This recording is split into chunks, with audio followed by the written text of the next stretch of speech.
Hello students, जैसा कि मैंने आपको अपने वीडियो के पहले पार्ट में सेकंड पार्ट में बताया था कि वस्तुएं दो तरह की होती हैं। उपभोक्ता जो यूज़ कर रहा है, उत्पादक। फिर मैंने इसकी ब्रॉड कैटेगरी डिवाइड कर दी थी कि उपभोक्ता और उत्पादक जो भी वस्तुएं यूज़ करते हैं हम उसको इस तरीके से डिवाइड नहीं करते। हम दो वस्तुएं डिवाइड करते हैं, एक होती है अंतिम वस्तुएं और एक होती है मध्यवर्ती वस्तुएं। यानी वस्तुएं कितने तरह की होती है मैंने आपको अच्छे तरीके से बता दिया। दो तरह की होती है, एक अंतिम वस्तु और मध्यवर्ती वस्तुएं।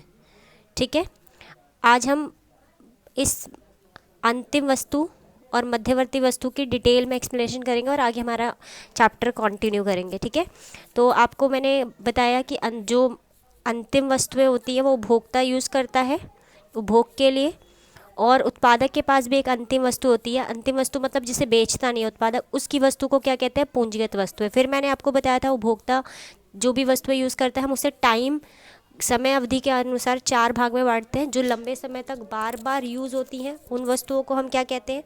टिकाऊ वस्तुएं। जो एक एक बार यूज़ करने से ख़त्म हो जाती है उसे कहते हैं गैर टिकाऊ। जो 6-7 महीने तक चलती है, 1 साल तक चलती है, अर्ध टिकाऊ। और वस्तुओं के साथ साथ उपभोक्ता सेवाएं भी यूज़ करता है तो हम सेवाओं की भी एक कैटेगरी डिवाइड कर देते हैं। तो ये मैंने आपको समझा दिया था। आज की क्लास में मैंने पूंजीगत वस्तु के बारे में थोड़ी सी डिटेल देनी है और पूंजीगत वस्तु का ही कॉन्सेप्ट आज समझाना है। तो पूंजीगत वस्तुएं क्या होती है?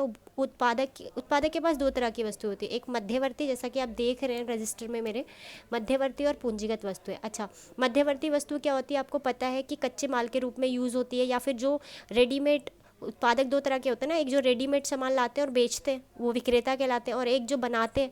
तो बनाने वाले के लिए कच्चा माल मध्यवर्ती है, और जो रेडीमेड बेचते हैं उनके लिए जो बनी बनाई वस्तु वो लेके आते हैं उसी साल बेचने के लिए, वो मध्यवर्ती है। तो मध्यवर्ती वस्तुएं क्या होती है? जिनका प्रयोग उसी वर्ष, मैंने आपको अच्छे से बताया था, उसी वर्ष या तो पुनः बिक्री के लिए कर दिया जाता है, मतलब मैं लाई बेच दिया मैंने, या फिर आगे उत्पादन के लिए होता है। आगे उत्पादन के लिए मतलब रॉ मटेरियल, कच्चे माल की बात हो रही है। तो कच्चा माल, अगर आप कच्चा माल यूज़ करके सामान को बनाते हैं तो जो कच्चा माल है वो आपके लिए मध्यवर्ती होगा, अगर आप उसे उसी साल उत्पादन में यूज़ कर लेते हैं। और अगर आप रेडीमेड लाते हैं सामान और उसे बेच देते हैं तो जो सामान आपने उस साल बेचा वो उस साल का क्या बन जाएगा? मध्यवर्ती वस्तु। इसके बाद बात करते हैं पूंजीगत वस्तुएं क्या होती है। जैसे एक फैक्ट्री में कपड़ा और मशीन, तो कपड़े से शर्ट बनी तो शर्ट जो है वो मध्यवर्ती वस्तु हो गई, और जो मशीन है जो हर साल यूज़ हो रही है वो पूंजीगत वस्तु है। तो पूंजीगत वस्तुएं अंतिम वस्तुएं होती है क्योंकि वो उत्पादक की बन के रहती है हमेशा। जो दूसरी वस्तुओं के उत्पादन में क्या करती है? सहायता। जैसे प्लांट, मशीनरी, उपकरण जितनी भी फैक्ट्री में लगे होते हैं वो बिकती नहीं है, वो साल दर साल उसके साथ रहते हैं उत्पादक के साथ। ठीक है। अच्छा, इनका प्रयोग भविष्य में उत्पादन उद्देश्य के लिए किया जाता है, यूज़ करते हैं, और इनका जीवन काल कई वर्षों का होता है, सबको पता है। यह उत्पादन प्रक्रिया में अपना अस्तित्व नहीं खोती। मतलब जैसे आप कपड़ा लेके आए वो शर्ट में बदल जाएगी, लेकिन आपने जिस मशीन पे कपड़े को शर्ट में बदला वो मशीन का स्ट्रक्चर थोड़ी चेंज हो जाएगा कि वो भी शर्ट बनाएगी तो शर्ट की शेप में बन जाएगी, नहीं ना। तो मशीन मतलब उत्पादन प्रक्रिया जब होगी तो कच्चा माल जो है वो मतलब मध्यवर्ती वस्तु अपना अस्तित्व बदल देगी, खो देगी, लेकिन जो मशीन बना रही है वो अपना अस्तित्व नहीं बदलती। ठीक है। और यह समय के साथ सुधार और बदलाव मांगती है। मतलब जैसे देखो, मशीन आप यूज़ कर रहे हैं तो आप क्या करते हो? उसको रिपेयर वगैरह कराते रहते हो, तो समय बीतता जाता है तो इसमें सुधार और बदलाव ये मांगती है। ठीक है, क्लियर है। और ये उत्पादन परिसीमा के बाहर होती, मैंने आपको बताया था। मतलब इस पे उत्पादन तो कच्चे माल पे हो रहा है ना, तो इस पे अब कोई, इस पे थोड़ी कच्चा माल उत्पादन के अंदर है, उस पर काम चल रहा है, इस पर कोई काम नहीं चल रहा है। ये आ चुकी है, ये बिकने के, उत्पादन परिसीमा से बाहर होने का मतलब ये बिकने की प्रक्रिया से बाहर है। ये जिसने खरीद लिया अब उसकी हो गई, ये उसे बेचेगा नहीं। ठीक है। जो कच्चा माल है वो उत्पादन परिसीमा के अंदर होता है। ठीक है। इसके बाद मैंने डिफरेंस बता दिया था। अब मैं आपको एक कंसेप्ट बताने वाली हूँ जो मध्यवर्ती वस्तुओं से ही लिंक करता है, पूंजीगत वस्तु। तो उत्पादक की जो मैंने वस्तु पढ़ाई है वो पूंजीगत वस्तु। अब मैं लेट्स से इसमें एक एग्जाम्पल लेके चलते हैं। एग्जाम्पल में मैं मशीनरी लेती हूँ। ठीक है। जैसे मशीन आपने देखा होगा फैक्ट्रियों में बड़ी बड़ी मशीनें लगी होती है, उस बड़ी बड़ी मशीनों पे अलग अलग तरीके का सामान बनता है। कई, अगर कपड़े की मशीन है तो कपड़े की मशीन में जो सिलाई की मशीनें लगी रहती हैं उस पर कपड़ा बनता है, मतलब क्लोथ बनते हैं। उसके बाद बर्तनों की आपने फैक्ट्री देखी होगी तो बर्तनों को बनाने के लिए भी अलग अलग मशीनें यूज़ होती हैं। ठीक है ना, बहुत सारी मशीनें आपने उत्पादन प्रक्रिया में कहीं ना कहीं देखी होगी। अगर यहाँ नहीं देखी तो टेलीविजन वगैरह पर देखी होंगी, एड्स में देखी होंगी। ठीक है ना। तो पूंजीगत वस्तुओं में हमने मशीन का एग्जाम्पल लिया। ठीक है, मशीन। अब ध्यान से सुनिएगा, मशीन एग्जाम्पल दे रही हूँ। एक उत्पादक था, वो एक मशीन लेके आया, या आपका एग्जाम्पल एक चलो उत्पादक ही लेते हैं, एक उत्पादक था, उसने क्या करा, उसने मशीनें लगवाई अपनी फैक्ट्री में, उसने टोटल 20 लाख की मशीनें अपनी फैक्ट्री में लगवाई, मशीन 1, मशीन 2, मशीन 3, बहुत सारी मशीनें लगवाई कि वो उस पर काम करवाएगा, ठीक है, मशीन 4, मशीन 5, ऐसे बहुत सारी उसने मशीनें अपनी फैक्ट्री में लगवाई है। क्लियर है? अब मशीनें फैक्ट्री में लगवाने के बाद वो उस पर काम शुरू करने वाला है, ठीक है, चलो काम शुरू हो गया, काम करते करते करते करते 1 साल बीत गया। बेटा 20 लाख की मशीन उसने लगवाई थी, सारी मिला के इन्वेस्ट कह सकते हैं कि उसने अपने फैक्ट्री में 20 लाख की मशीन पे पैसा खर्च किया।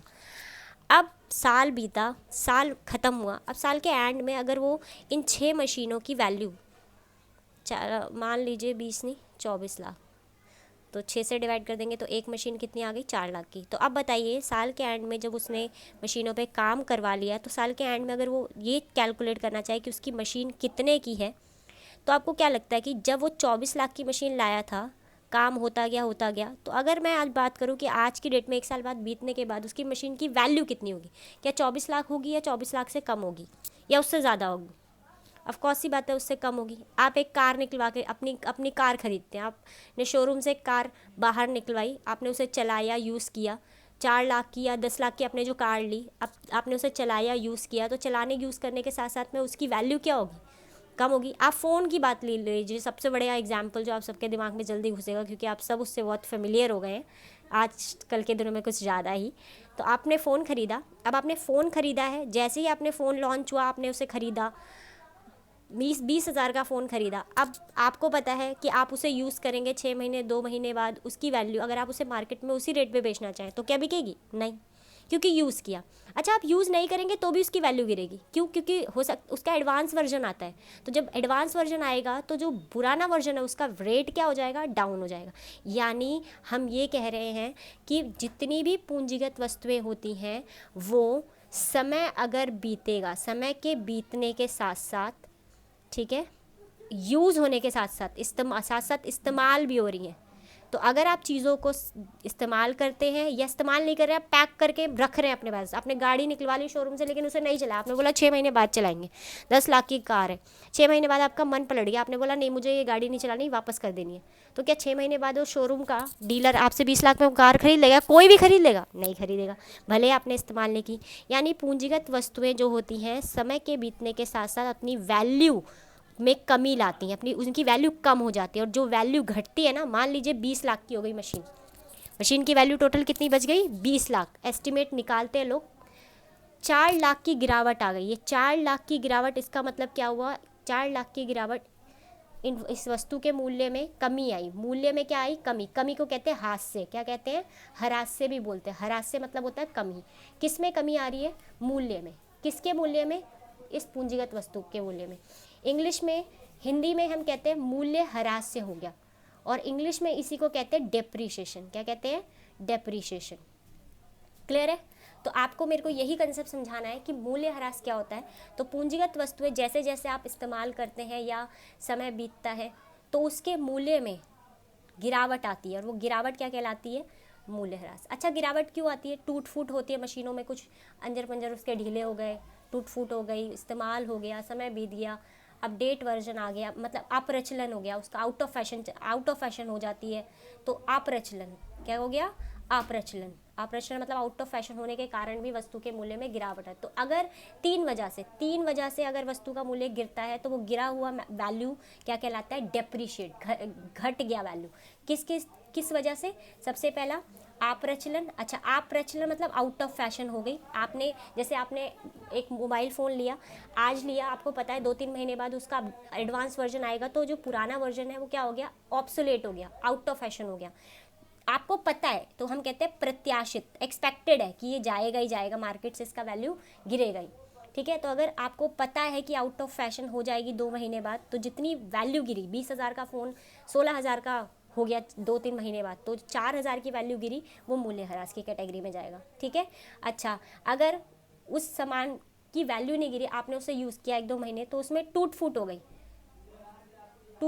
तो टूट फूट के कारण भी वैल्यू गिरेगी, तो वो गिरी हुई वैल्यू क्या कहलाएगी, मूल्य ह्रास। ठीक है। अच्छा, टूट फूट नहीं हुई, आपने यूज़ भी नहीं किया, लेकिन समय बीत गया, समय बीता, तो समय बीतने का भी मतलब वही हो गया, आउट ऑफ फैशन हो जाएगी, तो भी मूल्यह्रास है। ठीक है, अब मेरी बात ढंग से सुनिएगा।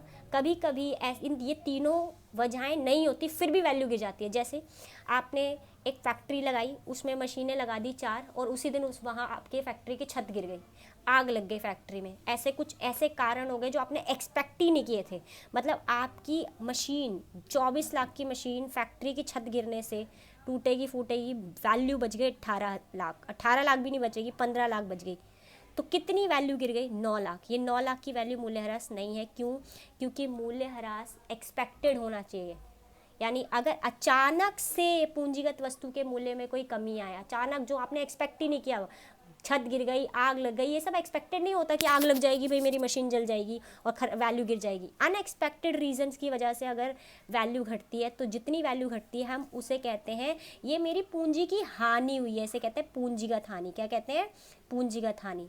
तो हमें दो तरह की, देखो दोनों ही हानियाँ या दोनों ही कमियाँ किससे रिलेट करती है? पूंजीगत वस्तु से। तो पूंजीगत वस्तुओं के कंसेप्ट में पूंजीगत वस्तुओं का अगर मूल्य घटता है, अगर पूंजीगत वस्तुओं का मूल्य घटता है, तो वो दो चीज़ें हो सकती है, मूल्यह्रास हो सकता है या फिर पूंजीगत हानि हो सकती है। क्लियर है?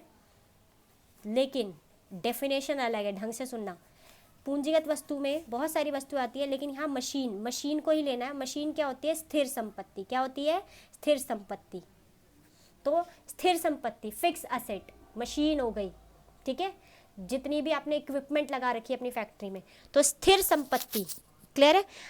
तो स्थिर संपत्ति का मूल्य दो तरीके का घट सकता है, या तो मूल्यह्रास या पूंजीगत हानि। मूल्यह्रास क्या होता है? जब आपने वो लॉस एक्सपेक्ट किया था, जैसे आउट ऑफ फैशन हो जाएगी 2 महीने बाद, पता है आपकी मशीन आपने यूज़ की, वो चीज़ टूटेगी फूटेगी, आपको पता है वैल्यू गिर जाएगी। ठीक है, समय बीता, आपको पता है वैल्यू गिर जाएगी, लेकिन छत गिरने से वैल्यू घटेगी, आपने नहीं सोचा था। तो अगर छत गिरने से जितनी वैल्यू घटेगी उसे क्या कहते हैं? पूंजीगत हानि। क्लियर है? अब दोनों में हम पढ़ लेते हैं डिफरेंस। पूंजीगत हानि क्या होती है और मूल्यह्रास क्या होता है? तो दोनों ही स्थिर संपत्तियों के मूल्य में जो गिरावट आती है, दोनों ही गिरावट को ही शो करते हैं, लेकिन एक के कारण कुछ और होते हैं और एक के कारण कुछ और होते हैं। मैंने बोला 5 लाख की कमी आई, अब मैं रीज़न जब बताऊंगी ना, तो आप डिसाइड करना मूल्यह्रास है या पूंजीगत हानि। मैंने बोला मेरी मशीन 5 लाख से घट गई क्योंकि आग लग गई फैक्ट्री में, तो घटी हुई वैल्यू क्या है? पूंजीगत हानि। मैंने बोला मेरी मशीन की वैल्यू 24 लाख से 20 लाख हो गई क्योंकि उसका एडवांस वर्जन आ गया। तो एडवांस वर्जन आ गया, आपको पता है, एक्सपेक्टेड है, हर कोई इंसान जानता है कि ये ऐसा होगा तो वैल्यू गिरेगी, तो वो घटी हुई वैल्यू क्या कहलाती है? मूल्यह्रास। तो मूल्यह्रास क्या होता है? स्थिर संपत्ति के मूल्य में समय के साथ साथ, 3 कारण, समय के साथ साथ सामान्य टूट फूट और प्रत्याशित अप्रचलन। आप अभी फ़ोन लेके आए और आपको पता है अभी आधे घंटे बाद एडवांस वर्जन आ गया, ये तो अनएक्सपेक्टेड है। तो अगर अनएक्सपेक्टेड होगा, अप्रत्याशित अप्रचलन होगा, तो ये क्या बन जाएगा? पूंजीगत हानि। तो स्थिर संपत्ति के मूल्य में समय के साथ टूट फूट, प्रत्याशित अप्रचलन मतलब तकनीक बदल गई के कारण होने वाली कमी मूल्यह्रास है। ठीक है, स्थिर संपत्ति, इसमें भी सेम, स्थिर संपत्ति के मूल्य में अप्रत्याशित मतलब अनएक्सपेक्टेड, आउट ऑफ फैशन हो गई, अनएक्सपेक्टेड था कि चली जाएगी मार्केट से, अभी लाई, अभी लॉन्च हुआ एक वर्जन, अब 10 मिनट बाद दूसरा लॉन्च हो गया, तो इसका वैल्यू गिर गया। तो अप्रत्याशित अप्रचलन या प्राकृतिक आपदाएं, है ना, प्राकृतिक आपदाएं आ गई, छत आग लग गई या फिर कोई भी फॉर एग्जाम्पल भूकंप आ गया, तो प्राकृतिक आपदाओं के कारण, चोरी, दुर्घटना आदि के कारण अगर कमी आती है तो उसे क्या कहते हैं? पूंजीगत हानि। क्लियर है? अच्छा बताइए, कौन सी हानि से आपका उत्पादन रुक जाएगा? तो भाई देखो, छत गिरेगी, आग लगेगी, तो ये तो एक्सपेक्ट ही नहीं था, तो इसका तो हम कहीं से अरेंज भी नहीं कर सकते, अरे ये घट जाएगी, हमें पता ही नहीं है, तो हम एक तरीके से प्रिकॉशन क्या लेंगे? हम रोक नहीं सकते, तो उत्पादन प्रक्रिया में बाधा डालेगी। और ये तो हमें पता है कि ये तो वैल्यू घटनी है, टूट फूट होएगी, तो हम उसकी अरेंजमेंट पहले से करके रखेंगे कि एडवांस वर्जन लेके आएंगे, तो ये उत्पादन प्रक्रिया में ऐसी हानि कोई बाधा नहीं डालती।